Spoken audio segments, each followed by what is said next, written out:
हाँ जी सर। तो पहले मैं आप लोग को एक बात, इंटरेस्टिंग बात शेयर करूं कि मैं काफ़ी दिनों बाद जो है लीनियर अलजेब्रा पढ़ा रहा हूँ। लीनियर अलजेब्रा जो है काफ़ी दिनों के बाद मैं पढ़ा रहा हूँ।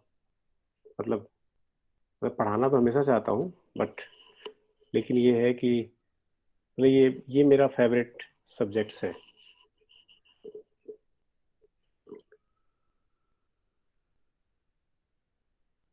ये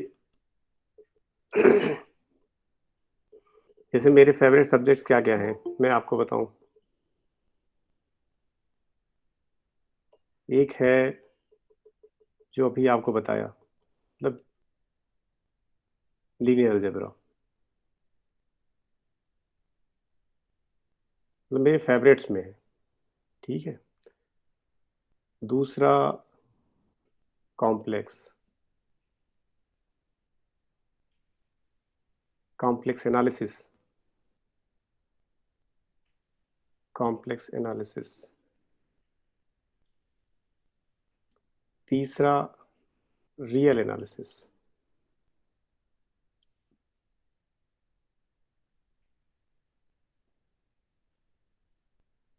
मेजर थियरी।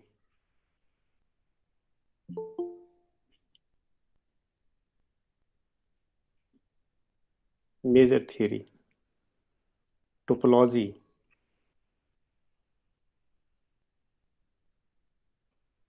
फंक्शनल एनालिसिस,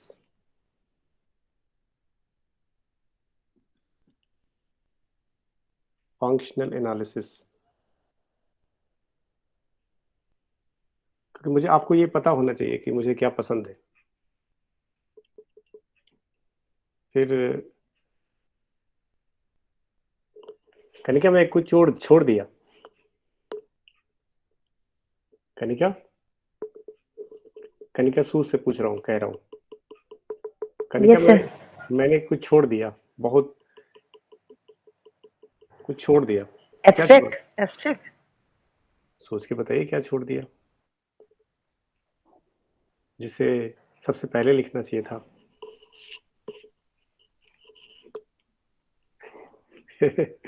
जिस पे हम लोग अच्छा डिफरेंशियल। डिफरेंशियल ठीक ठीक ज्योमेट्री, ठीक, डिफरेंशियल ज्योमेट्री। ठीक डिफरेंशियल ज्योमेट्री जिस पे हम लोग सालों से लगे हुए हैं। ठीक। Yes sir. हम्म, तो ये जिस पे हम लोग रिसर्च करते हैं। ठीक है। तो खैर ये आपके सिलेबस में नहीं है, इसलिए मैंने इसका नाम नहीं लिया। ठीक है।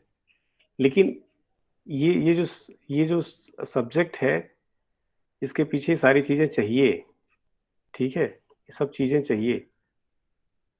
तो बेसिकली ये सारी चीजें चाहिए, मतलब इवन और भी चीजें चाहिए, लेकिन ये तो चाहिए ही चाहिए। तो इस वजह से ये सारी चीजें हमसे रिलेटेड हैं। इस वजह से जो है हमें ये हमारे फेवरेट है, क्योंकि इनके बगैर काम नहीं चलेगा।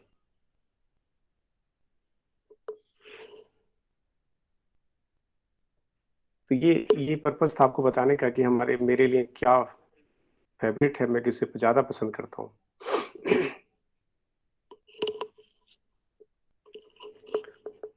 और पसंद करने का कारण भी क्या है। तो अब हम स्टार्ट करते हैं।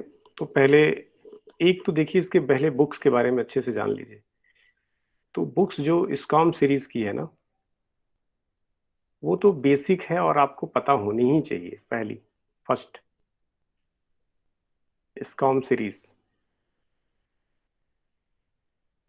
ठीक है। स्कॉम सीरीज की जो बुक है, कुछ लोग इसमें से जानते भी होंगे स्कॉम सीरीज। ये बेसिक बुक है, अंडर ग्रेजुएट की, बीएससी स्टैंडर्ड की पढ़ाई जाती है ये अंडर ग्रेजुएट में। तो उस तो ये बेसिक है, मतलब ये बुनियाद है, जिसमें जो लीनियर अलजेब्रा की, मतलब इसमें बेसिक्स, ये चीजें तो आपको पता होनी चाहिए। थोड़े से स्टैंडर्ड में आते हैं तो आपके पास बुक आती है कुंज की। ठीक है, हाफमान कुंज, लीनियर अलजेब्रा। और उससे थोड़ा सा स्टैंडर्ड जो है बुक है जिसे आप गिलबर्ट स्ट्रैंग कहते हैं, और ये मैंने ग्रुप में शेयर भी किया हुआ है इस बुक का। कुंज और स्ट्रैंग, तो ये बेसिक है जिसे आपको पता होना चाहिए, ठीक है। और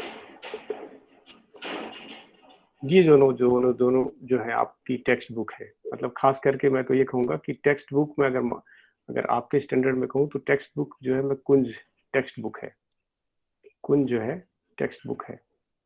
पता नहीं कितने लोगों ने कुंज पढ़ा है कि नहीं पढ़ा, स्ट्रैंग किसने देखा है कि नहीं देखा, लेकिन स्कॉम सीरीज सबने देखा होगा, चाहे वो बीएससी का हो चाहे वो एमएससी स्टैंडर्ड का बच्चा हो, सबने देखा होगा। तो मैं इसको फॉलो नहीं करूंगा, मैं फॉलो करूंगा इन्हीं दो बुक्स को, ठीक है। और ये मैं मान के चलूंगा कि ये स्कॉम सीरीज तो आपको आती ही होगी, ठीक है, मैं मान के चलूंगा कि आपको आती ही होगी।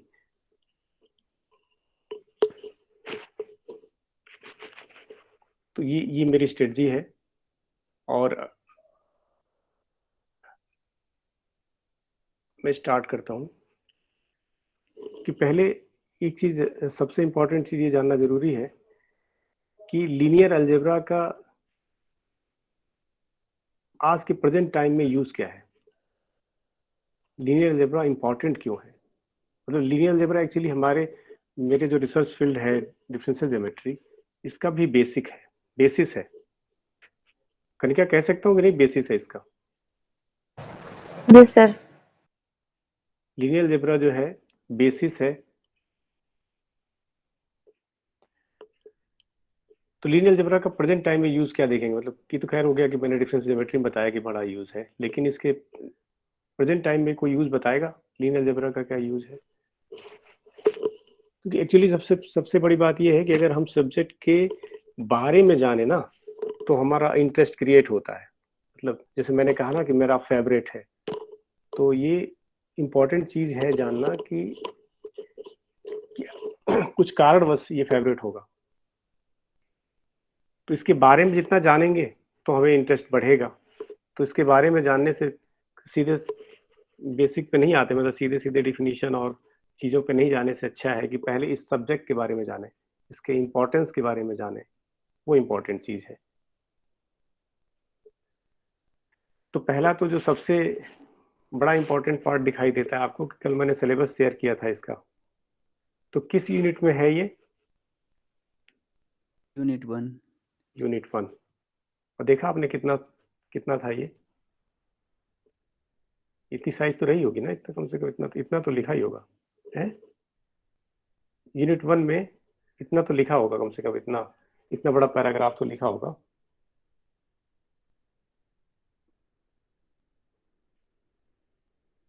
Use yes sir. ये कितना पैराग्राफ तो लिखा ही होगा इतनी बड़ी साइज का, इस लेंथ का।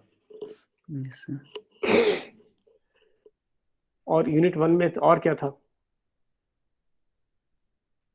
यूनिट 1 में और कुछ? यूनिट 1 में लीनियर अलजेब्रा के अलावा क्या है? सर मैंने लीनियर का ही पढ़ा था। लीनियर ही भेजा था मैंने। हितेश के पास होगा। हितेश, हितेश, हितेश अभी जुड़े कि नहीं? कनु के पास भी होगा। कनु, good morning sir. Good morning. कनु, Yes, CSIR नेट के सिलेबस में यूनिट फर्स्ट में लीनियर अलजेब्रा के अलावा क्या है? सर मतलब मेरे पास सर वही वाला है जो आपने सेंड किया है, तो दूसरा वाला मतलब मेरे पास था पर सर फोन में नहीं है, वो लैपटॉप में है, तो अभी तो फोन में पॉसिबल। है, फोन में बताते हैं। मैंने एक लिंक शेयर किया है, लिंक सिलेबस करके आप व्हाट्सएप पे जाइए, एनालिसिस है सर, एनालिसिस सर्च करिए। एनालिसिस है सर। डिम्पल ने देख लिया। तो लीनियर अलजेब्रा है और रियल एनालिसिस है, ठीक है कि नहीं? यस और यस सर सर। है सर। और उसके अलावा कोई है? सर कॉम्प्लेक्स भी है शायद।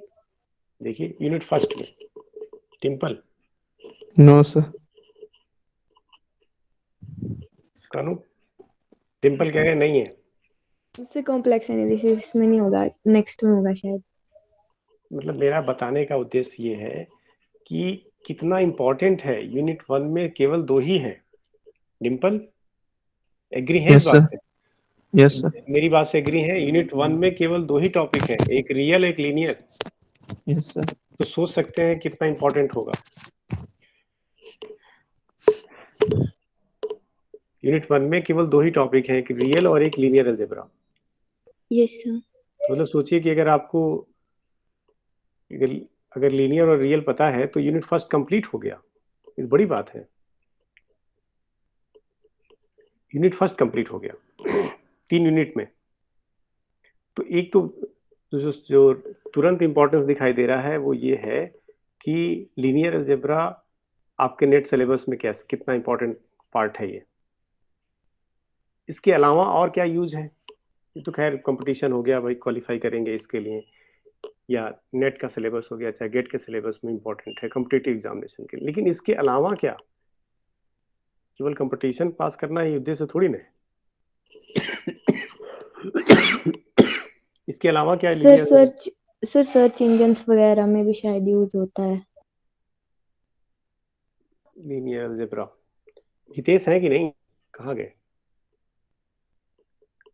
हितेश? Yes, sir. मैं कल हितेश से डिस्कस कर रहा था इसके एप्लीकेशन के बारे में। तो जरा अब एक एप्लीकेशन आप बताइए तो, डिस्कस कर रहा था। पहले जाने तो ये इसकी बेसिस तो जाने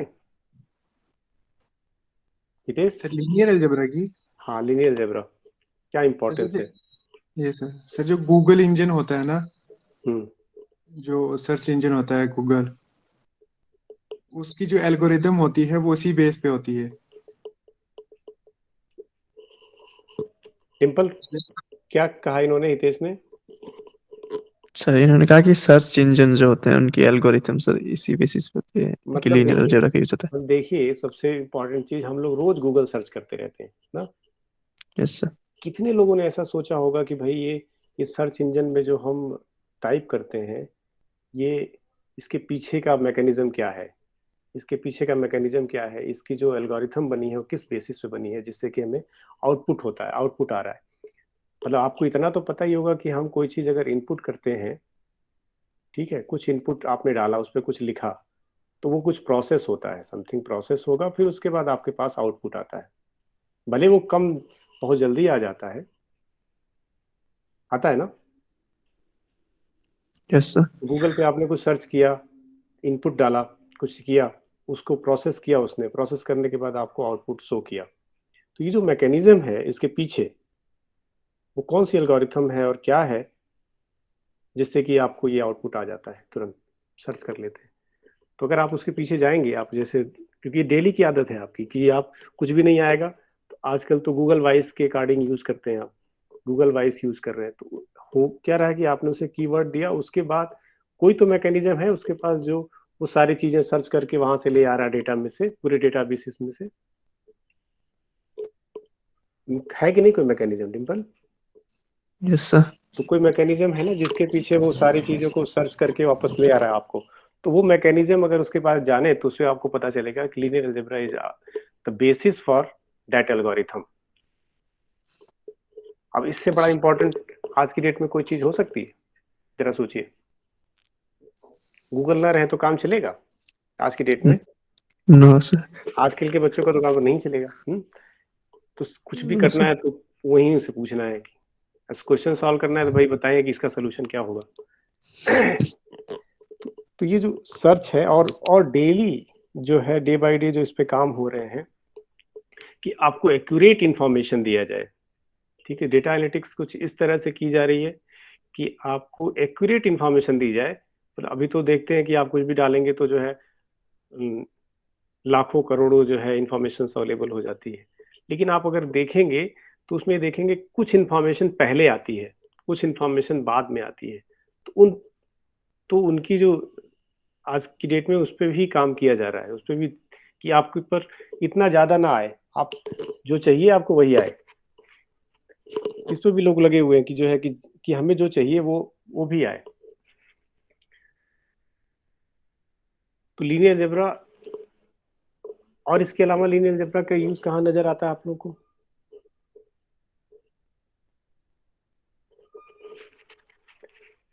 अब इसे पढ़िएगा आप लोग, ऐसे मेरी बात को रोबोटिक्स विश्वास मत पढ़ते मान हैं, लीजिए। जैसे रोबोट वगैरह जो होती है उनकी प्रोग्रामिंग जो होती है वो मैट्रिक्स बेस पे होती है।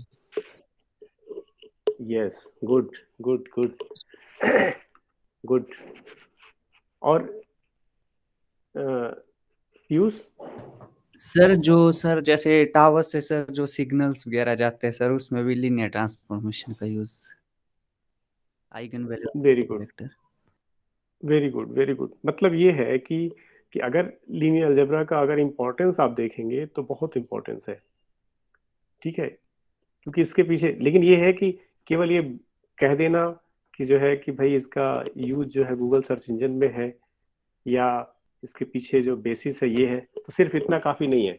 मतलब मुझे लगता है कि आपको एक बार इन चीजों को प्रमाणित भी करना चाहिए, चेक भी करना चाहिए कि क्या सर ने जो बोला वो सही है या नहीं सही है। उसको प्रमाणित करना है, आपको चेक करना है, और कोशिश करनी है कि आप मुझे डिसप्रूफ करें कि नहीं जी आप जो बता रहे थे वो गलत है। तो ये चीज ढूंढनी है आपको, कि आपको ढूंढना है, पढ़ना है, देखना है कि ये जो चीजें सर ने बोली या पीयूष ने बोली या हितेश ने बताई, ठीक है, ये चेक करें कि ये चीज है या नहीं है। मेरी बात समझ आ रही है? Yes sir. तो ये आपको चेक करने की जिम्मेदारी है, क्योंकि जब आप चेक करेंगे ना, अगर मान लीजिए फॉर एग्जांपल आप मुझे गलत सिद्ध करना चाहते हैं, तो देन यू विल रीड, ठीक है। और किसी की भी बात, चाहे मेरी हो चाहे दुनिया में ब्रह्मांड में कोई भी हो, उसकी बात बिना लॉजिकल, बिना किसी बेसिस के नहीं माननी है। ऐसा नहीं कि मैं कह रहा हूं तो आप मान लीजिए, ऐसा नहीं है। आप उसे पहले उसे चेक करें, जरूरी है। आप आपके पास जो भी अवेलेबल फैक्ट्स हैं, जो भी अवेलेबल रिसोर्सेज हैं, उनसे चेक करें। और फिर भी अगर आप उसमें से अगर लगता है कि नहीं चीज़ ये चीज़ आप गलत बता रहे हैं, या इसमें चीज़ हम एग्री नहीं करते, तो उस बेसिस, उस डेटा के बेसिस पे आप डिस्कशन करें। तो उससे मेरा भी इम्प्रूवमेंट होगा और आपका भी इम्प्रूवमेंट होगा। तो ये प्रॉपर वे है कम्युनिकेशन का। दोनों लोग एक दूसरे से डिस्कस करें। ये नहीं कि मैं कुछ बता रहा हूँ आप मान लें, ठीक है। मानने के पीछे रीजन होना चाहिए, सम लॉजिकल रीजन, कि मैं कह दूं कि जो है नहीं ये चांद पे यूज होता है, और आप मान लें कि नहीं जी हाँ चांद पे यूज होता है। There should be some reference, कोई रेफरेंस होना चाहिए। हर चीजों को प्रामाणिकता के आधार पे ही आपको चेक करना है। मतलब हाँ, कोई कुछ भी कह दिया नहीं मानना है, तो आप मुझे कहीं दिखाइए कहाँ है। मेरी बात समझ आ रही है पीयूष? Yes sir. तो ये इंपॉर्टेंट चीज है, ये ध्यान रखना है आपको। हाँ जी सर। तो ये लीनियर अलजेब्रा के और इम्पोर्टेंस के बारे में आप लोग पढ़िएगा। मैंने जो जो चीजें डिस्कस हुई, कि जैसे कि यूज है तो कैसे है, ठीक है। अगर लीनियर अलजेब्रा का यूज है सर्च इंजन में, उसके पीछे की जो एल्गोरिथम है, अगर वो उसका बेस जो है लीनियर अलजेब्रा है, तो आपको ये चेक करना है कि हाँ है, और इस जगह यहाँ यहाँ ये चीजें हमको मिली, जिससे कि ये निश्चित है कि ये चीजें हो रही हैं, मतलब ये सही है। आपको ढूंढना है, बस नहीं। Yes sir. तो आप लोग ढूंढेंगे और मुझे बताएंगे कहाँ कहाँ इसका यूज है, कैसे कैसे है। अब हम चलते हैं सीधे सीधे। अब ये तो हुआ सब्जेक्ट के बारे में बात, कि सब्जेक्ट कितना इंपॉर्टेंट है और क्यों इंपॉर्टेंट है। अब हम लीनियर अलजेब्रा के जो सिलेबस की बात करें, सिलेबस तो आपको ऑलरेडी सेंड कर दिया हुआ है। कुछ बेसिक चीजें जो आप पहले से जानते हैं, उसको हम एक बार रिकॉल करेंगे, ठीक है। तो आज केवल वही बेसिक चीजें रिकॉल कर लेते हैं। क्या क्या है, ज्यादा नोट करने की जरूरत नहीं है आपको। कि पहला कनु, पहला क्या लिखा हुआ है कनु? सर मुझे मिला ही नहीं है। नहीं, अभी आज का सिलेबस, अभी लीनियर अलजेब्रा के सिलेबस में पहला क्या लिखा हुआ, पहली लाइंस क्या लिखी हुई है, देखिए जरा। Yes sir. क्या लिखी है? Vector space. सर हाँ vector yes, space. Vector space और वेक्टर स्पेस, सर सब स्पेस, सब linear space. Linear dependence, basis, dimensions. एक मिनट, वेक्टर स्पेस और सब स्पेस ना, पहले इस पे फोकस करें। वेक्टर स्पेस एंड सब स्पेस,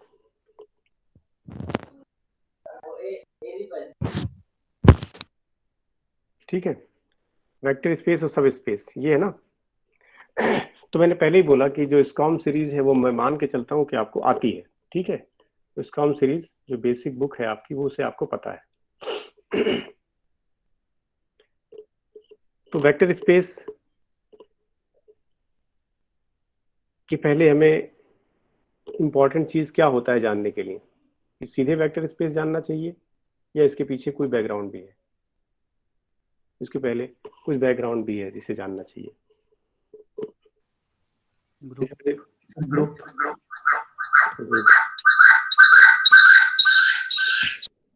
वेरी गुड। तो पहले हमें जानना चाहिए ग्रुप, ठीक है। अब ये ग्रुप क्या होता है ऐसे जनरली बता दीजिए आप लोग, बस मुझे बस रिकॉल करना है, ग्रुप क्या होता है। सर जो 5 एक्सियम्स होल्ड करता है। 5 एक्सियम्स है। सर 4 4। ये सर क्योंकि 5 करेगा तो वो एबिलियन ग्रुप हो गया ना। अच्छा, तो कौन कौन 4? चलिए, एक अलजेब्रिक स्ट्रक्चर, हमें लगता है कि 3 कहना चाहिए ना, कि देखिए जब यस सर। एक तो अलजेब्रिक स्ट्रक्चर कहते हैं, अलजेब्रिक स्ट्रक्चर जी स्टार, ठीक है। अलजेब्रिक स्ट्रक्चर मतलब G together with the binary operation, non empty set together with the binary operation, ठीक है। इसको कहा जाता है algebraic structure. In this algebraic structure is a group if,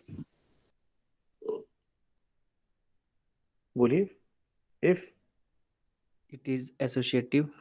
हाँ मतलब ऑपरेशन इज एसोसिएटिव, ठीक है। और एग्जिस्टेंस ऑफ आइडेंटिटी। एसोसिएटिव, एक मिनट, एसोसिएटिव, एसोसिएटिव और एग्जिस्टेंस ऑफ आइडेंटिटी और एग्जिस्टेंस ऑफ इनवर्स, यही ना, यस सर। आइडेंटिटी और इनवर्स। तो कनु देखिए 4 नहीं 3 हुआ, क्योंकि जब हम बात करते हैं ना यस तो सर। एक एक अलजेब्रिक स्ट्रक्चर की बात करते हैं।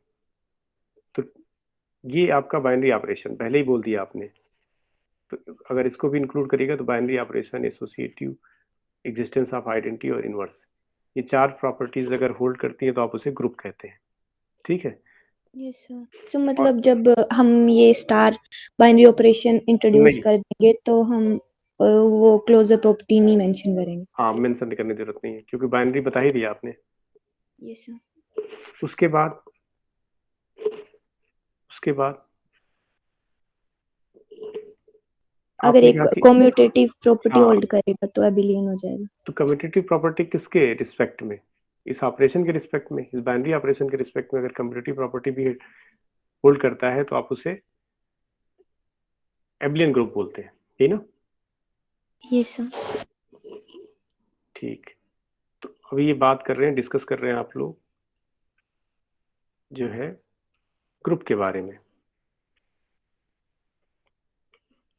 ठीक है। तो आपने बताया कि एक non empty set together with binary operation,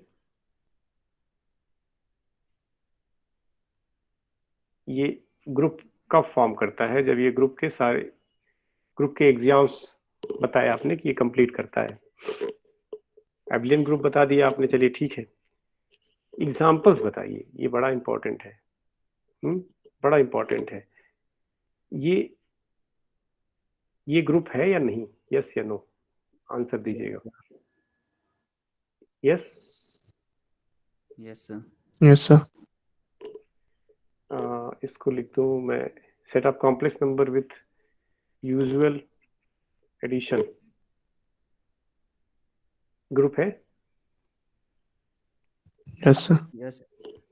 multiplication लिखूं कि set of complex number, set of complex number rational ले लो, set of rational number with respect to addition group है। Yes sir.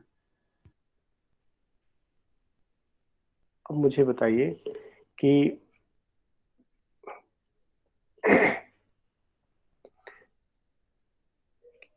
ये ग्रुप है कि नहीं, set of real number with respect to multiplication. नहीं है। Multiplication no sir. नहीं है, क्यों? सर सर जीरो इसमें जीरो है। जीरो का सर वो। ध्यान है आप लोगों को, वेरी गुड। ये जीरो मतलब एक्सक्लूड करना पड़ेगा। Yes sir. ये देखिए सेंसिटिविटी इसकी, ठीक है। उसके बाद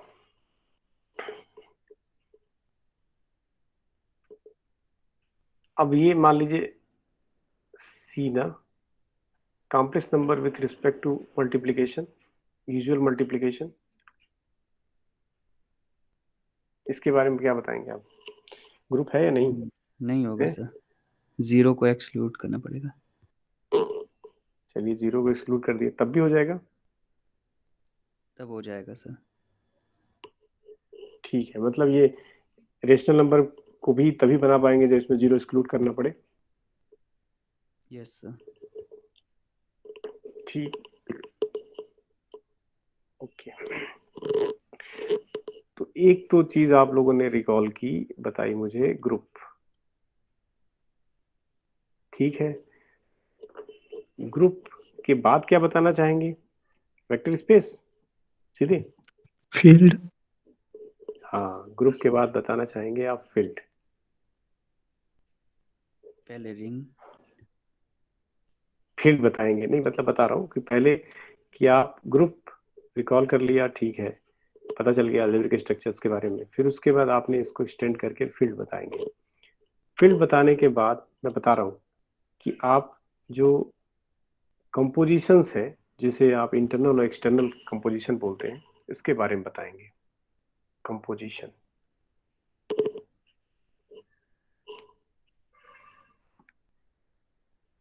composition external as well as internal, external and internal, internal. पहले देखिए ग्रुप, फील्ड, फिर उसके बाद कंपोजिशन। जब ये आप बता लेंगे,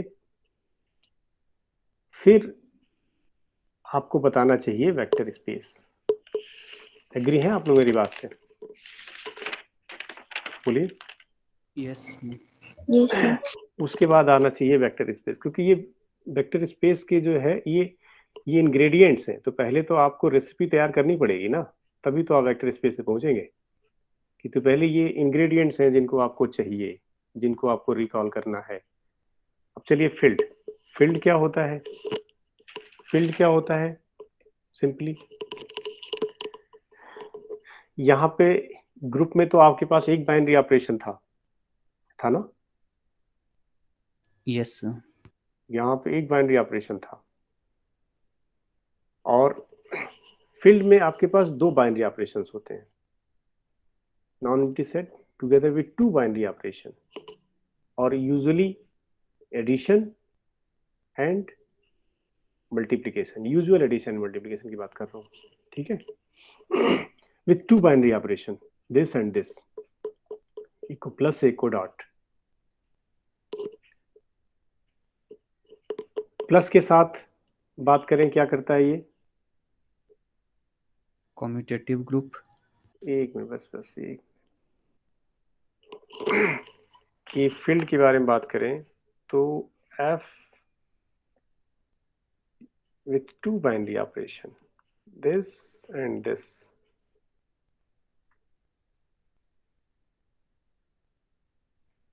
प्लस के बारे में बात करें तो प्लस के साथ ये एबिलियन ग्रुप होता है, क्लियर? ठीक,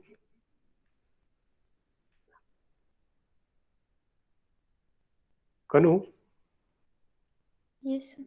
तो अगर मैं ग्रुप ही नहीं बताया होता, अगर ग्रुप नहीं पता होता तो ये फील्ड कैसे पता चलता यस सर, पता? नहीं नो सर, नहीं लगता पता। कि अगर आपने मुझे एबिलियन ग्रुप नहीं बताया होता तो हम नहीं बता सकते थे। क्यों? सर तो आपने ही बताया। मैंने आपने बताया, मैंने नहीं बताया, आपने नहीं बताया। दूसरा, डॉट के साथ हर चीजें सिस्टमेटिक वे में जुड़ी हुई हैं, आपस में इंटर रिलेटेड है, तो हमें उनके पूरे एक जो सीक्वेंस है ना उनको आइडेंटिफाई करना है, मतलब किस तरीके से जुड़ी हुई है। तो जब इंटर रिलेशंस आपको पता चलेगा ना तो सब कुछ अच्छा लगेगा। दूसरा चीज क्या है कि प्लस हो गया आपके पास, उसके बाद दूसरी प्रॉपर्टी याद दिलाइए, मल्टीप्लिकेशन के साथ, मतलब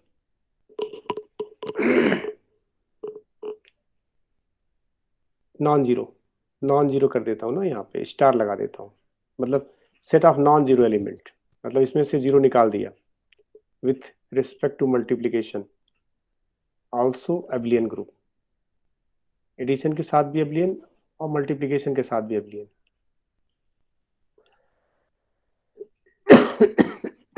ठीक है, एक तो हो गया कि ये दो बाइनरी ऑपरेशंस हैं, एक एडिशन के साथ भी एब्लियन और मल्टीप्लिकेशन मतलब set of non zero elements, इनके साथ भी एब्लियन ग्रुप फॉर्म करता है। और एक चीज और है, एक और प्रॉपर्टी है जो ये होल्ड करता है, क्योंकि आपके पास दो ऑपरेशन आ गए, एक एडिशन और एक multiplication. Sir distributive law. Yes, तो जो मल्टीप्लिकेशन है, डिस्ट्रीब्यूटिव लॉ को मैं डीएल लिख दूं ना, डिस्ट्रीब्यूटिव लॉ, तो मल्टीप्लिकेशन जो है डिस्ट्रीब्यूट होता है over what, over addition, over plus. ठीक है, दिख रहा है आप लोगों को, ओवर प्लस। मल्टीप्लिकेशन डिस्ट्रीब्यूट होता है ओवर एडिशन। फिर से सुनिए, तो फील्ड क्या है? फील्ड एक मतलब non empty set F together with two binary operation plus and dot, usually called addition and multiplication. It forms abelian group with respect to addition, and set of non-zero element of F with respect to multiplication forms abelian group. और तीसरा होता है distributive law. तो अगर ये तीन condition satisfy करता है तो आप उसे फील्ड कहते हैं, नो प्रॉब्लम। फील्ड के एग्जांपल्स, कुछ एग्जांपल्स जो आपको याद हो। Set operational number. एक मिनट, फील्ड के कुछ एग्जांपल्स, जैसे मैं आपसे पूछता हूं कि set of complex number with respect to usual addition and multiplication. देखिए, जब मल्टीप्लिकेशन की बात करेंगे तो नॉन जीरो एलिमेंट ही लेना है, ठीक है।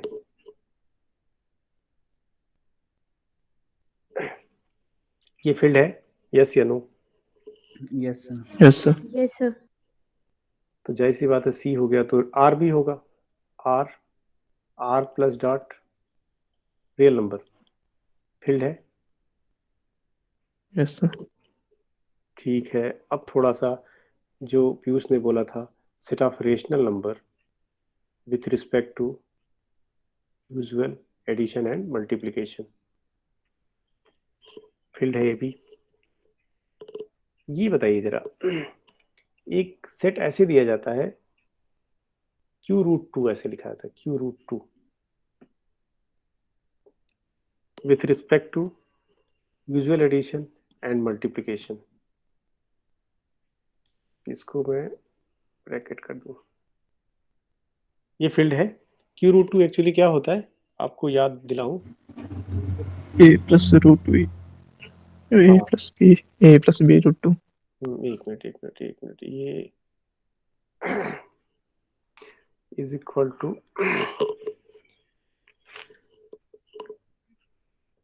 ए प्लस B√2 फॉर्म का element, such that a and b क्या है, what is this a and b? Rational. Rational number. ठीक है, ये है आपका Q√2। ऐसे इसको स्टैंड भी कर सकते हैं एक्चुअली, अगर आपको ऐसे कहना हो Q√2 कामा √3, Q√2 कामा √3, इसका क्या मतलब हुआ? ये भी जो है फील्ड फॉर्म करता है with respect to usual addition and multiplication, ये भी फील्ड फॉर्म करता है। इसको कैसे रिप्रेजेंट किया जाएगा जरा बताइए। A प्लस B√2 एक प्लस C√2। एक मिनट, क्यू इसको लिखा जाए √2 कामा √3, ये क्या हो रहा है?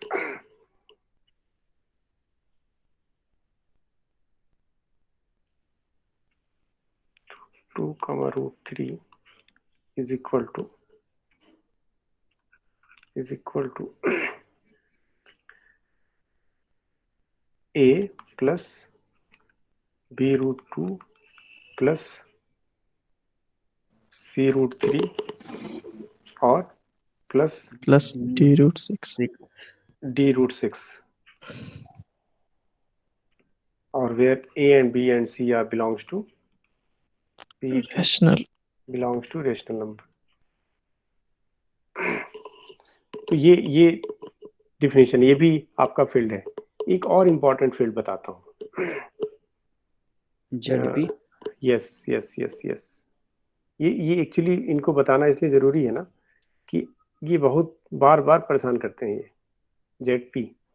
ठीक है, P जहाँ पे प्राइम नंबर है, तो ZP AC addition modulo P और मल्टीप्लिकेशन मॉडलो P,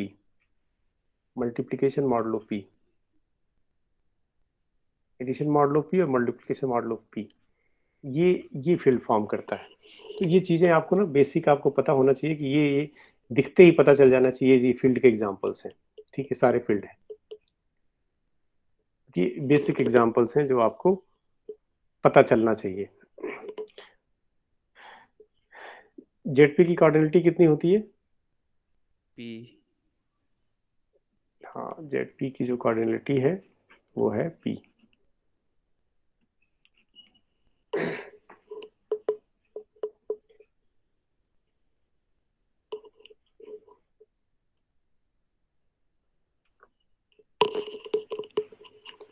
तो आपने रिकॉल किया किसको?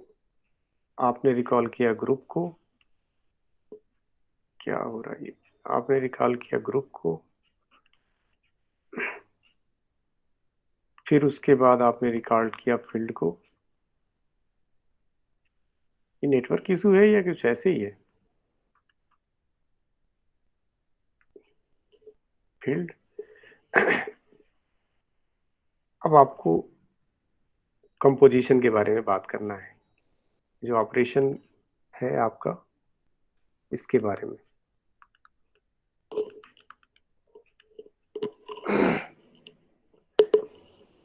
कंपोजिशन, ग्रुप, फील्ड, फिर ये कंपोजिशन।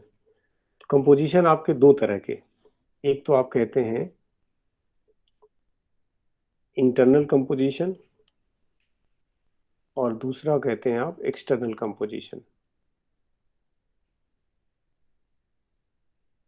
एक्सटर्नल कंपोजिशन, तो इंटरनल कंपोजिशन क्या होता है जरा कोई बताएगा?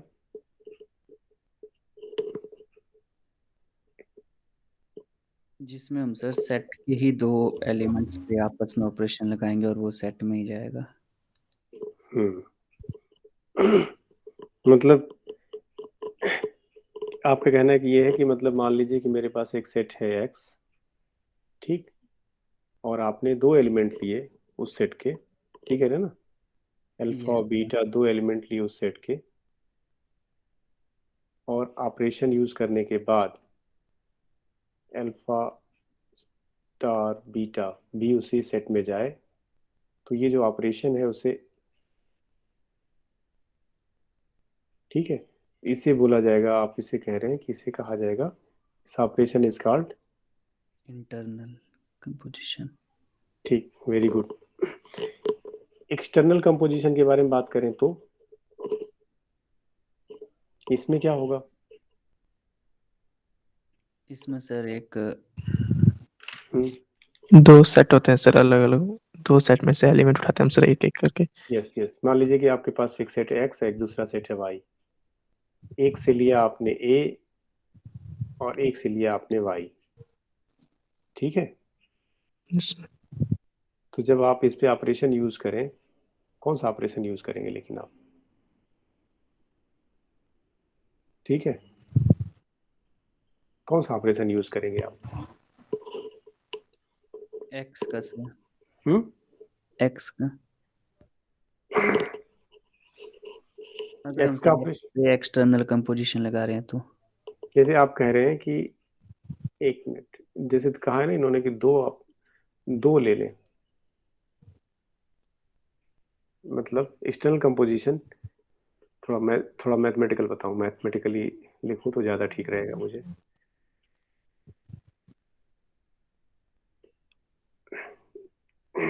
एक्सटर्नल कंपोजिशन, तो उसमें मान लीजिए मैं इसे ओ से नाम देता हूँ, ठीक है, ओ से या कुछ भी से नाम दे दीजिए।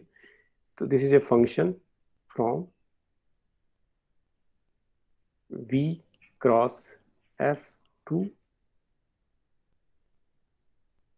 v cross f2 v। तो ये ऑपरेशन कहलाएगा आपका, this is actually external. External. क्योंकि अब क्या करेंगे आप, एक एलिमेंट इसका लेंगे, ठीक है, v लिया, इसका लिया, और आपने ये ऑपरेशन यूज किया, तो जो रिजल्टेंट आया, ठीक है, वो आया ए वी, जो इसका होना चाहिए, यही कह रहे हैं ना। yes, sir. और इंटरनल में जब बात कर रहे थे तो आप ये कह रहे थे कि this is a function from, this is a function from v cross v to v, यही ना। Yes sir. कि उसी सेट में रहेगा, कि आपने एलिमेंट्स उसी सेट से लेने हैं और रिजल्ट भी उसी सेट में आना है, यही ना। फिर से इसको बात करें, बैक बैक बैक, हम लोगों ने क्या क्या डिस्कस किया, फिर से एक बार रिकॉल करता हूँ। मैंने ये कहा कि हमें वेक्टर स्पेस का डायरेक्टली नाम नहीं लेना चाहिए, उसके पहले हमें ग्रुप के बुक को रिकॉल करना चाहिए, जो कर लिया। ग्रुप को रिकॉल करने के बाद हमें फील्ड को रिकॉल करना चाहिए, ये भी कर लिया। अब हमें कंपोजिशन के बारे में बताया कि एक इंटरनल कंपोजिशन होता है जी और एक एक्सटर्नल होता है। तो इंटरनल कंपोजिशन एक्सटर्नल कंपोजिशन के बारे में जान गए। नाउ अब हम इस पोजीशन में हैं कि हम वेक्टर स्पेस बता सकें, रिकॉल हो गया। अब हम बता सकते हैं कि वेक्टर स्पेस क्या होता है। हितेश, मैं ठीक कह रहा हूं? Yes sir. अब वेक्टर स्पेस को बोलना चाहिए, क्या बोलना चाहिए, जो उसकी डिफिनीशन है वही बोलनी चाहिए, और क्या। अब बोलिए vector space, what is the vector space. मैं फिर से बोल रहा हूँ कि मैं ये मान के चल रहा हूँ कि आपको इसको हम सीरीज आती है, ठीक है। लेकिन फिर भी मैं बताऊंगा, अगर जब जरूरत पड़ेगी तो बताऊंगा। तो वेक्टर स्पेस, वेक्टर स्पेस क्या होता है कि वेक्टर स्पेस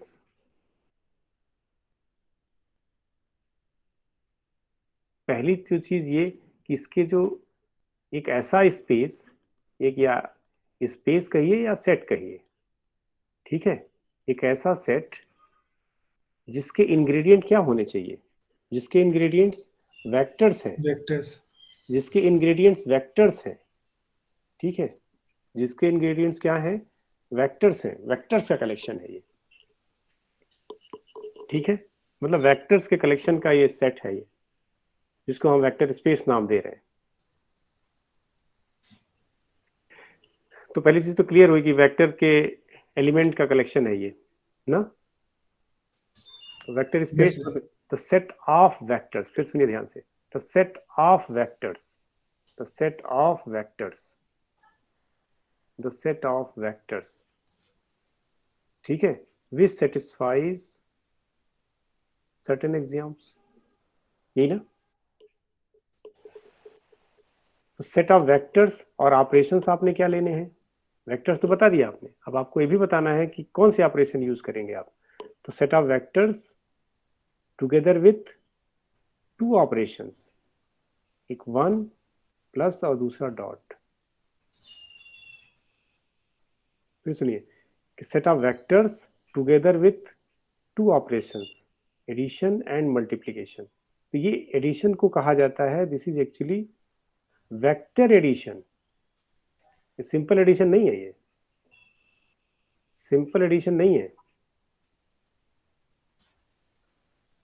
अब जैसे मान लीजिए हम कहें कि एक 2 है और दूसरा वेक्टर जो है आपका, दूसरा वेक्टर a है, आप इसको ऐड कर दीजिए, कर लेंगे क्या?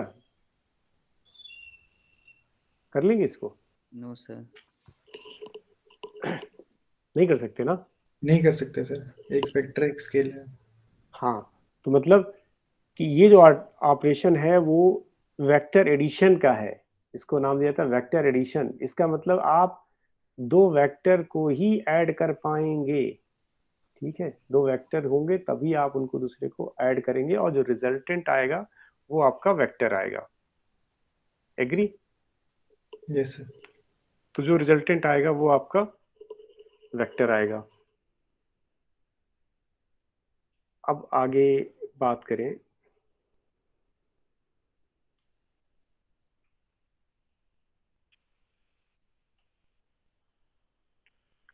तो ये वेक्टर एडिशन हो गया। दूसरा आपका ऑपरेशन क्या है? इसे क्या कहते हैं? इसके कहते हैं हम लोग scalar multiplication. Scalar multiplication, scalar multiplication चल ही नहीं रहा है। दूसरा है scalar multiplication.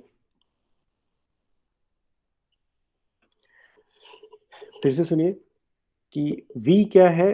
The set of vectors है।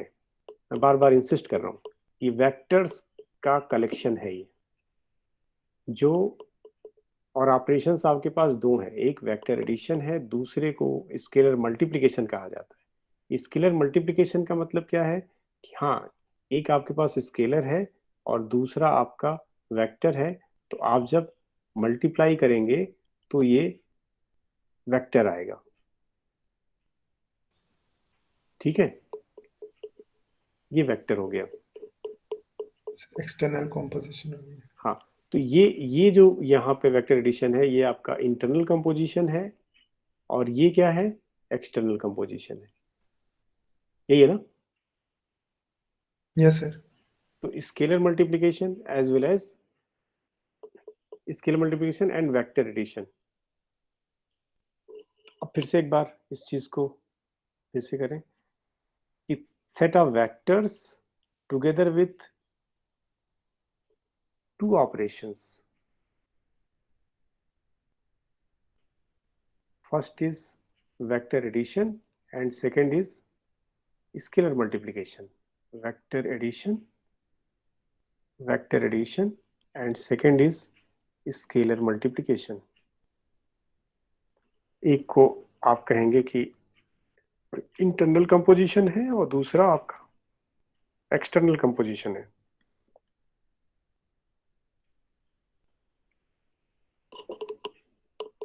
डन?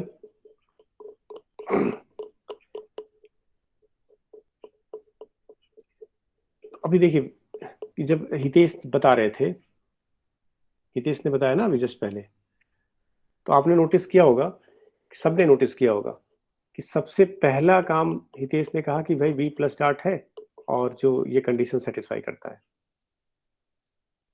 Hitesh yes sir. यही बोला ना? Yes sir. लेकिन मैं अभी इतनी देर पे मैं क्या बोल रहा हूँ? मैं ये बोल रहा हूँ कि सेट ऑफ वेक्टर्स, ठीक है, यस सर। और उसके बाद उसके ऑपरेशंस, ठीक है। Yes sir. अब मैं पहले इसको हाईलाइट कर चुका, अब हाईलाइट करने के बाद अब मैं बताऊंगा कि ये प्लस के साथ कौन सा ऑपरेशन सेटिस्फाई करेगा। प्लस के साथ मतलब वेक्टर एडिशन के साथ क्या होगा ये। अब मैं एग्जाम की बात कर रहा हूँ। V प्लस क्या होना चाहिए, एबिलियन ग्रुप फॉर्म करना चाहिए, यही कह रहे हैं ना। V plus abelian group form करना यस चाहिए। सर। और दूसरा, 3 तो होता ही नहीं है ना इसमें कि 2 होता है। दूसरा सर ये कुछ स्केलर प्रॉपर्टीज सर इसमें है। दूसरा हाँ, दूसरा आपका ये है कि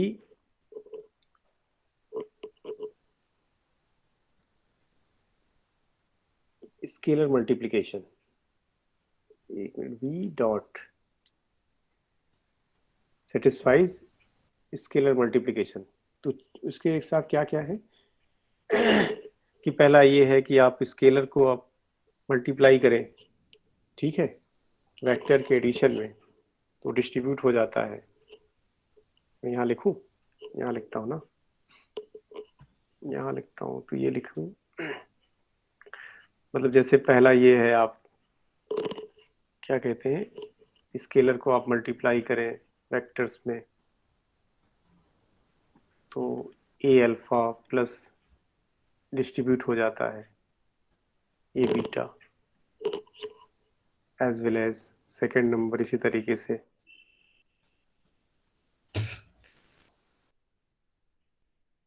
अल्फा प्लस बीटा।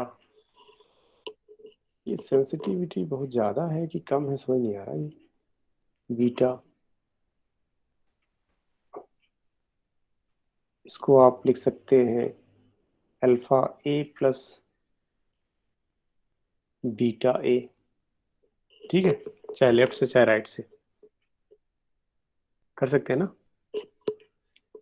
या आप ऐसे लिखूं ज़्यादा अच्छा रहेगा कि 2 स्केलर्स ले लीजिए, ए प्लस बी और वेक्टर अल्फा लीजिए, तो इसे लिख सकते हैं ए अल्फा प्लस बी अल्फा, ठीक है। तीसरा एक क्या होता है कि आप ऐसे लिख सकते हैं ए बी, ये रूल्स ऑफ स्केलर मल्टीप्लिकेशन है, ए बी अल्फा, तो ए टाइम्स बी अल्फा भी लिख सकते हैं इसे,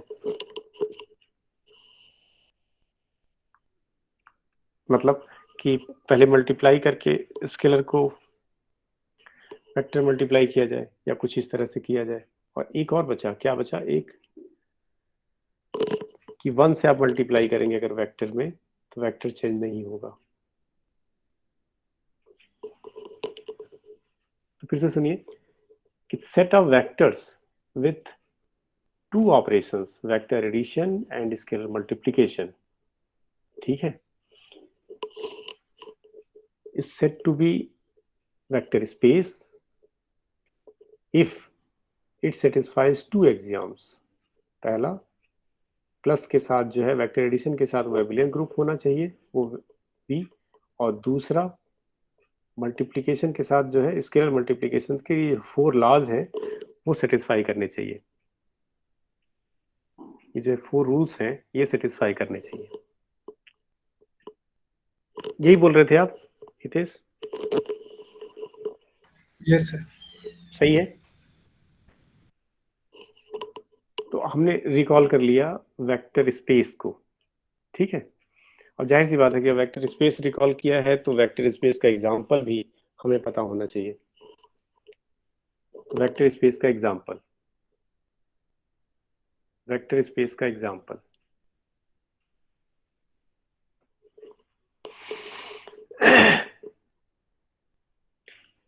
एग्जांपल्स कौन बताएगा, ये देखिए यहाँ पे आपको, जैसे नहीं, इसे वेक्टर स्पेस कैसे बोला जाता है, vector space over the field F. तो आपको बताना पड़ेगा कि एक्चुअली वेक्टर स्पेस के साथ फील्ड इंपॉर्टेंट है कि नहीं है। Yes sir. क्यों है? वेक्टर स्पेस के साथ फील्ड होना जरूरी है, क्यों है? क्यों जरूरी है? सर एक्सटर्नल कंपोजिशन के लिए। हाँ, यस। तो vector space over field F. अब अगर हम बात करें set of complex number over the field R, ये वेक्टर स्पेस है या नहीं? यस या no? Yes sir. Yes sir. अब अगर set of complex number over the field complex number भी फील्ड है, ठीक है, ये वेक्टर स्पेस है।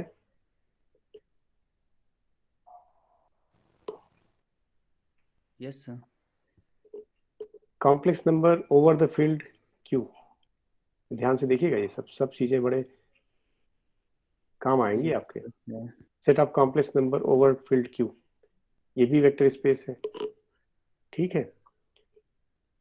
Real number over vector over R over R, ये भी वेक्टर स्पेस है, ठीक है। R over R over R over set of real number over the rational field,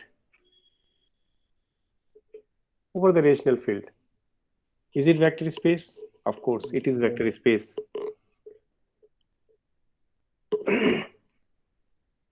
एक और बच गया ना, ऐसे एक छोटा सा और, set of rational number over the field rational, ये भी फील्ड है, ये भी जो वेक्टर स्पेस है। ये देखिए, ये जो इंपॉर्टेंट बात बताई मैंने आपको, Z P over the field Z P, ये जेड पी प्राइम लिया था ना, yes sir. Use P prime लिया था ना, जैसे पी प्राइम लेंगे तो ये फील्ड हो जाएगा, तो ये फील्ड है जेड पी, ये फील्ड है। तो Z P over this field is a vector space. और एग्जांपल दीजिए, अभी जो आपने देखा क्या था, Q root two, Q root हाँ, टू। ओवर रेशनल, ठीक है ना, रेशनल फील्ड सर ही था ना, उल्टा नहीं हो गया सर ये? यही तो था। Sir Q root two subset है सर क्यू का। नहीं, सबसेट है, ओवर द रेशनल फील्ड ही है ना, मतलब ये देखिए, रेशनल फील्ड ही है ना, ये सही है। ये देखिए, ये कहाँ गया, ये ओवर द फील्ड दिस, ठीक है। Q root two is defined over Q, I बस सुने पीयूष, यस सर। जैसे ये कह रहे हैं, जैसे क्यू रूट टू जो आप सेट ले रहे हैं, ये सेट किस पे डिफाइंड है? रेशनल्स पे ना, जो कुछ इस तरह का कंडीशन सेटिस्फाई कर रहे हैं, यही है ना। Yes sir. तो यस सर। तो मैं ये कह रहा हूँ कि ये जो डिफाइंड है, मतलब इसको मैं ये लिखना गलत नहीं है, कहाँ गया, Q root two is defined over Q, मतलब over the rational field. Yes sir. Field तो रैशनल ही रहेगी। हाँ, फिर इसके बाद जैसे मान लीजिए एक और एग्जांपल लिया था, Q root three over Q, ले सकते हैं ना, ये भी आपका वेक्टर स्पेस है ओवर क्यू, एग्री? और एक और कुछ बच गया, एक और बच गया, एक और लिखा था ना, Q root two root three, ये जो सेट है, मतलब over what, over the field Q. ये सारे के सारे वेक्टर स्पेस के एग्जांपल्स हैं, ये सब के सब वेक्टर स्पेस के एग्जांपल्स हैं। तो जैसे ही आपके दिमाग में वेक्टर स्पेस आए, तो ये सब एग्जांपल्स भी ऐसे रन कर जाने चाहिए, हाँ जी ये भी एग्जांपल्स हैं इसके। हितेश ठीक है? Yes sir.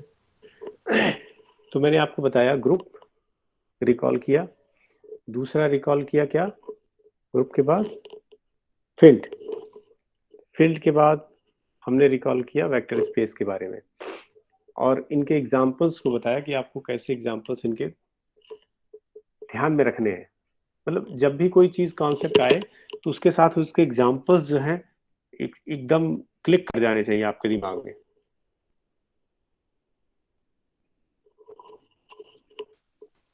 ठीक है सर बोलिए बोलिए।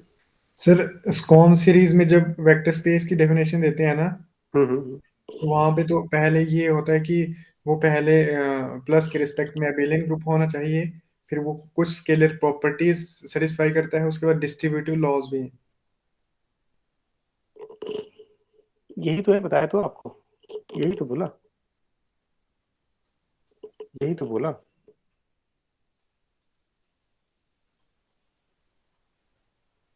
अच्छा, मैंने ध्यान नहीं दिया होगा। अच्छा यही बोला, अब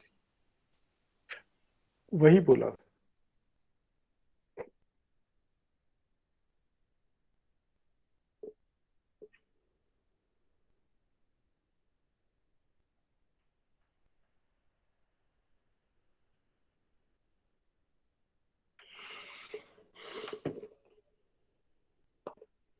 हम्म, ये आप लोग को ध्यान रहेगा ये सारी चीजें। Yes sir. Yes sir. कि ग्रुप फील्ड स्पेस, थोड़ा आगे बढ़ते हैं वेक्टर स्पेस से थोड़ा सा आगे। आज मैं बेसिक ही बता रहा हूँ अभी आपको ना, जो है पुराना।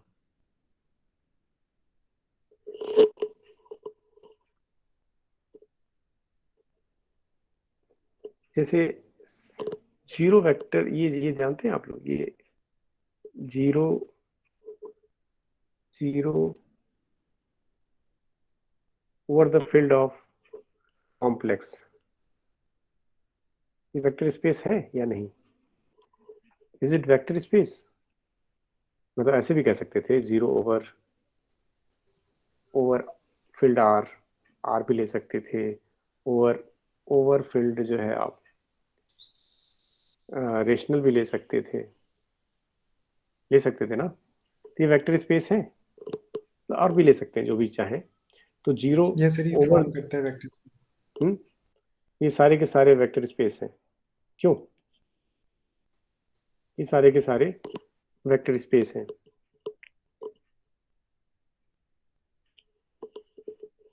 दूसरी चीज,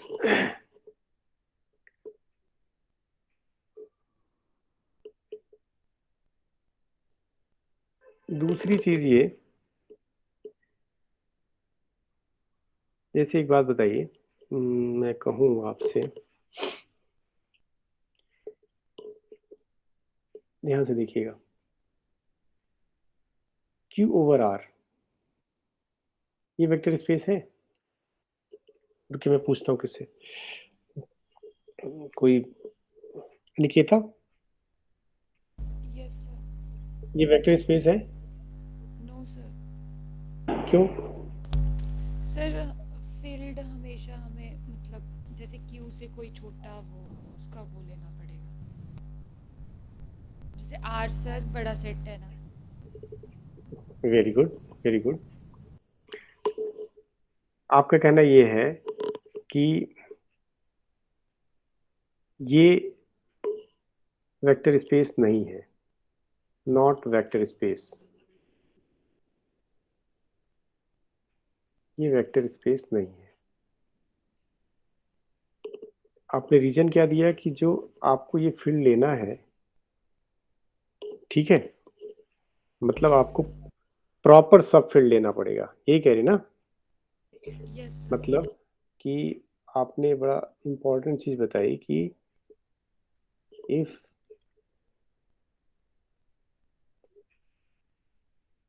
F1 is proper subfield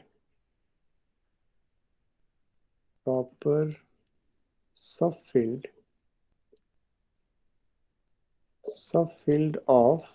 what? Subfield of F1 is proper subfield of field F,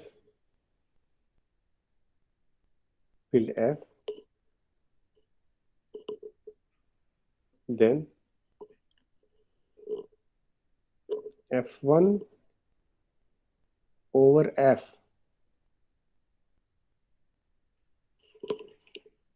is not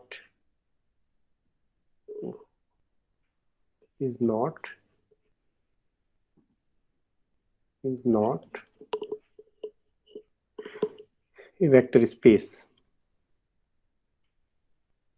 not a vector space.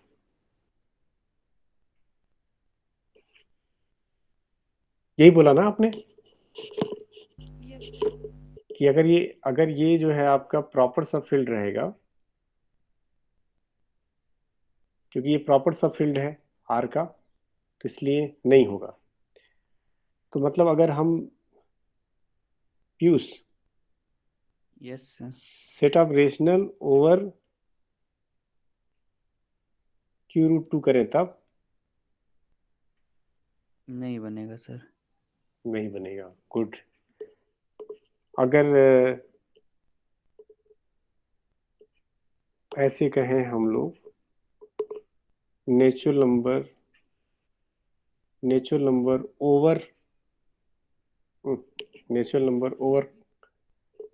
Over real number, तब ओवर द रियल फील्ड नहीं बनेगा सर। तब भी वेक्टर स्पेस नहीं, तब भी वेक्टर स्पेस नहीं। मतलब आइडेंटिफाई कर लेंगे आप लोग कि वेक्टर स्पेस कब फॉर्म होगा कब नहीं। तो ये इंपॉर्टेंट चीज थी जो अनिकेता ने बताई। सर बोलिए। जो जीरो होता है सर, वो प्रॉपर सब फील्ड में आता है या फिर इम्प्रॉपर में? जी प्रो जो है एक्चुअली इम्प्रॉपर ही कहना चाहिए ना, जीरो जो है इम्प्रॉपर ही कहना चाहिए, प्रॉपर नहीं कहना चाहिए। कि जीरो के अलावा जो लेंगे ना वो प्रॉपर कहलाएंगे। Okay sir. मतलब इवन दो तरह से कर सकते हैं आप, जैसे कि एक जीरो और मतलब एक जीरो वेक्टर स्पेस और दूसरा एक खुद वेक्टर स्पेस इटसेल्फ, ठीक है, उनको दोनों को इम्प्रॉपर कहना चाहिए। Okay sir. मतलब सर प्रॉपर, जीरो इम्प्रॉपर में जाएगा? हाँ इम्प्रॉपर में जाएगा। Okay sir. प्रॉपर कहने का मतलब स्ट्रिक्टली लेस देन, ठीक है, strictly subset, sorry less than कहने के बजाय स्ट्रिक्टली सबसेट, ठीक है। वो तो सर फिर जीरो भी हो गया सर। नहीं strictly subset and not zero, ये बोल देता हूँ। Yes sir.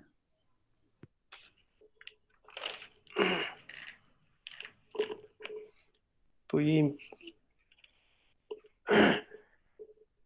अब अगर ये बताइए कि आप लोगों ने इसके बारे में जानकारी होगी आपको कि इसके बारे में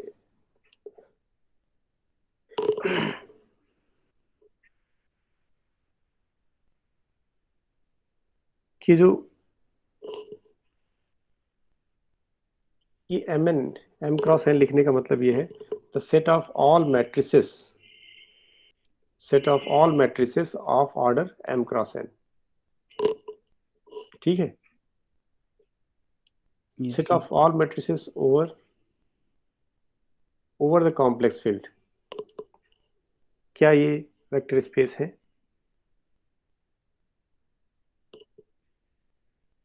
चाहे ओवर C ले लीजिए। एंट्री कहाँ से है sir? Set of all matrices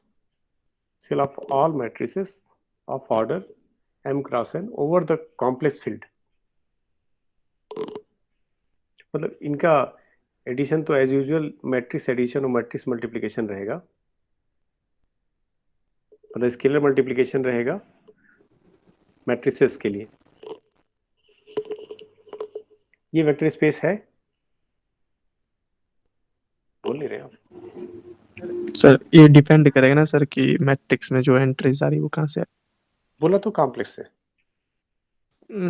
sir complex तो फील्ड है ना सर यहाँ पर। जैसे कि हो सकता है सर ऐसा कि अगर मैट्रिक्स में मतलब कि जो अंदर वाली एंट्री वो R से आ रही है और उसके बाद हमें चेक करना है कि C पे फील्ड बनाएगा कि नहीं।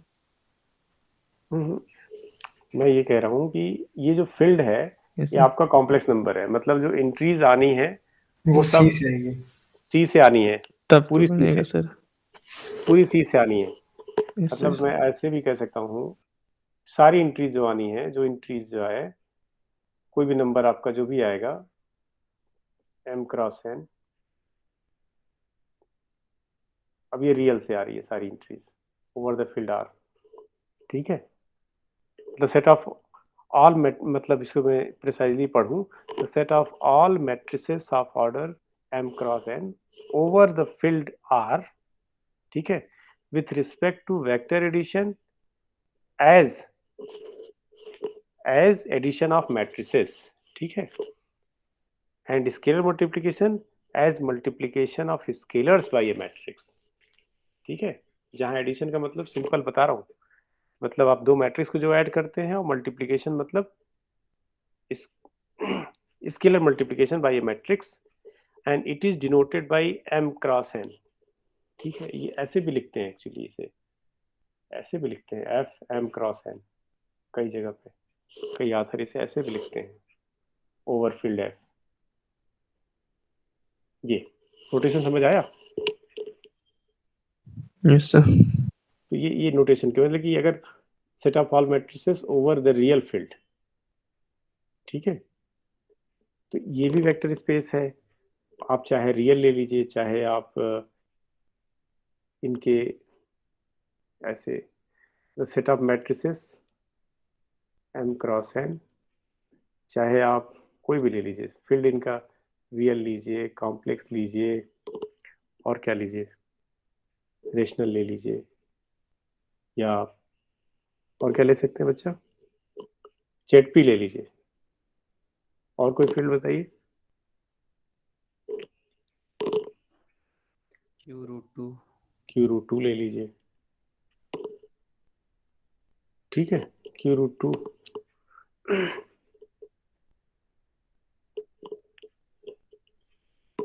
तो ये सारे के सारे जो है ना, Q√2, ये सब एक्सेट्रा ओवर दीज फील्ड्स, ठीक, ये जो है आपके वेक्टर स्पेस फॉर्म करते हैं।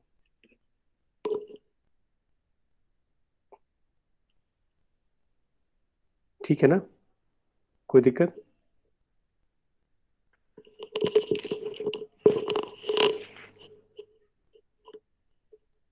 तो ये तो सिंपल है, सारे वेक्टर स्पेस हैं। अब अगर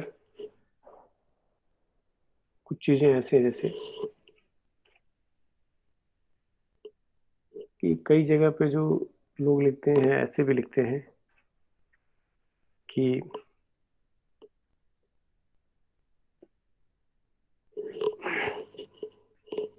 जैसे ये जो लिखते हैं ना, r⁴n है, मान लीजिए ना, r⁴n का मतलब क्या होता है, इसका मतलब क्या होता है, कोई मुझे बताया जरा, r⁴n का मतलब क्या है? Sir vector with n tuple. हाँ, मतलब ये कॉपीज हैं actually, R R R N times ना, कार्टेशियन प्रोडक्ट है ऐसे, ये ना। हाँ जी सर। और अगर मान लीजिए, अगर हम कहें कि ऐसे लिखा है, ऐसे लिखा है आपका Rn/Q, इसका क्या मतलब हुआ, इसका क्या मतलब हुआ? सर फील्ड यहाँ पे रेशनल ही है, ठीक है, सबके लिए रेशनल फील्ड ही है, मतलब यहाँ पे आवश्यकता नहीं है लिखने की Q⁴n, ठीक है, यहाँ पे आवश्यकता नहीं है Q⁴n लिखें आप।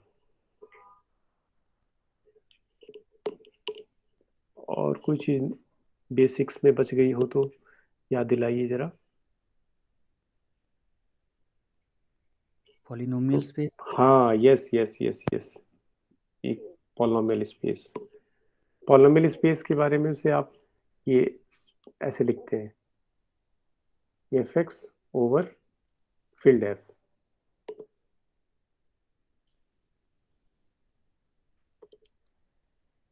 एफ क्या है यहाँ पे? फील्ड है।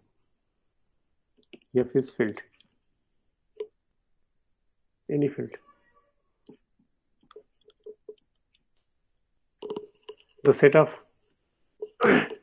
the set of all polynomials,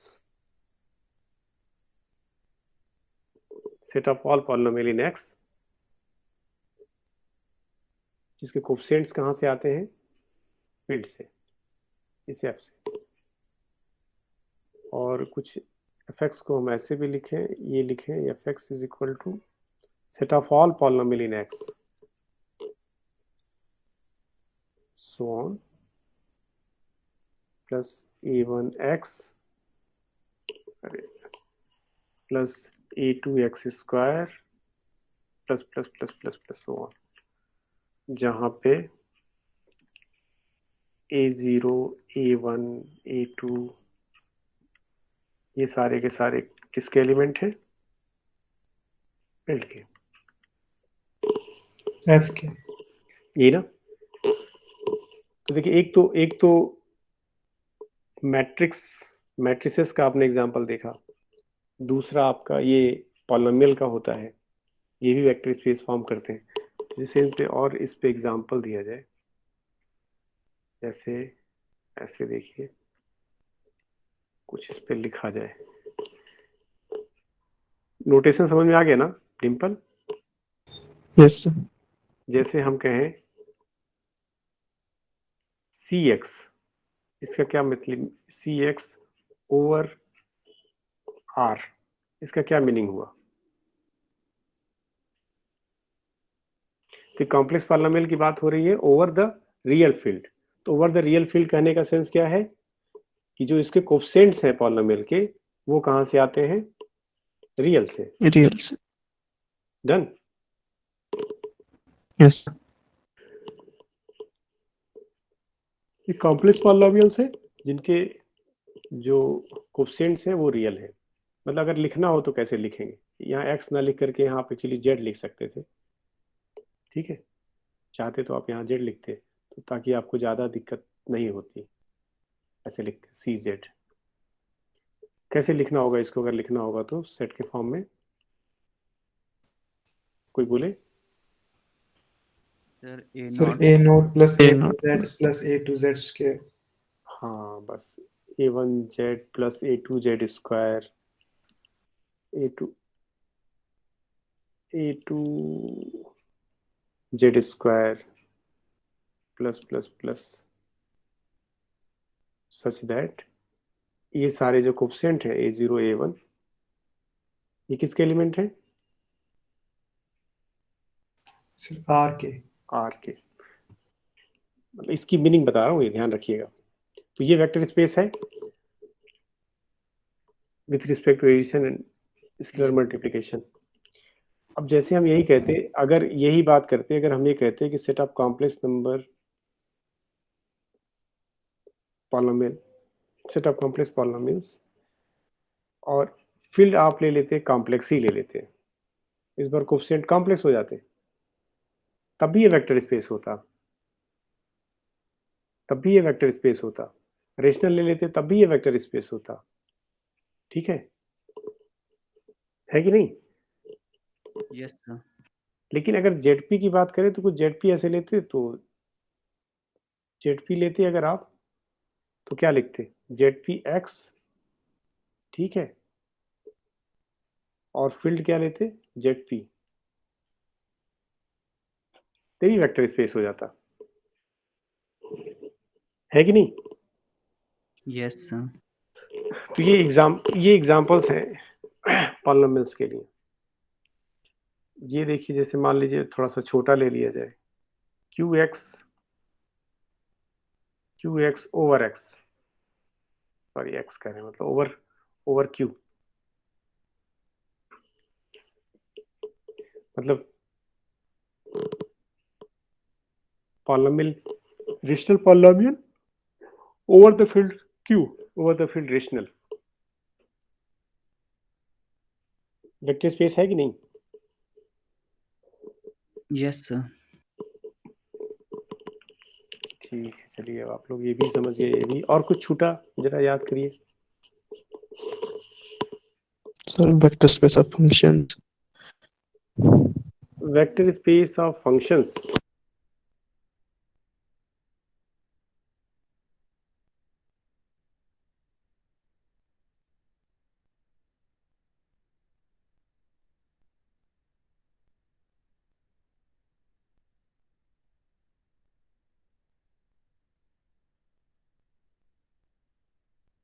sir आवाज नहीं आ रही है sir.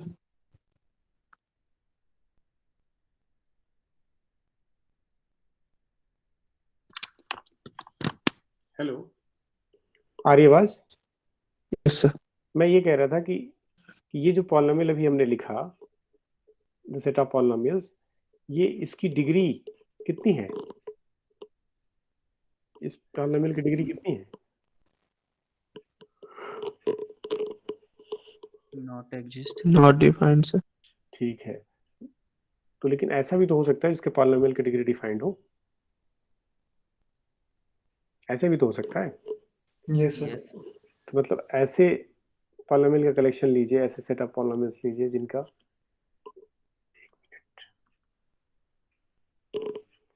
the set of all polynomials, the set of all polynomials, all polynomial of degree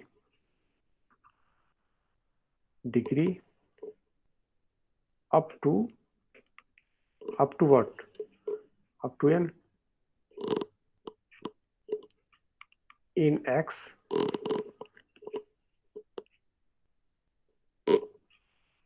with coefficients. Coefficient कहां से आए? Coefficient from field f,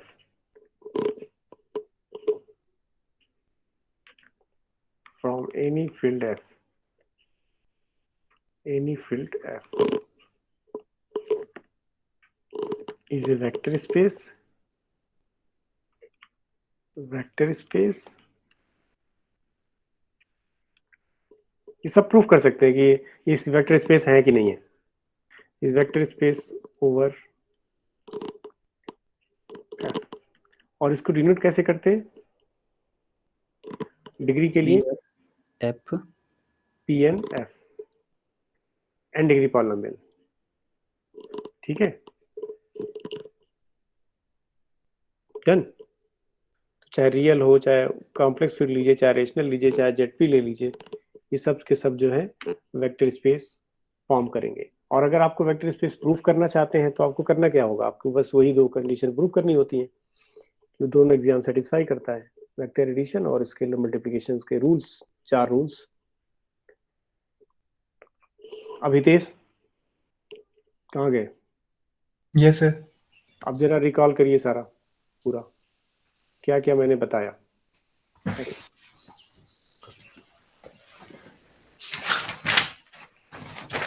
recall करिए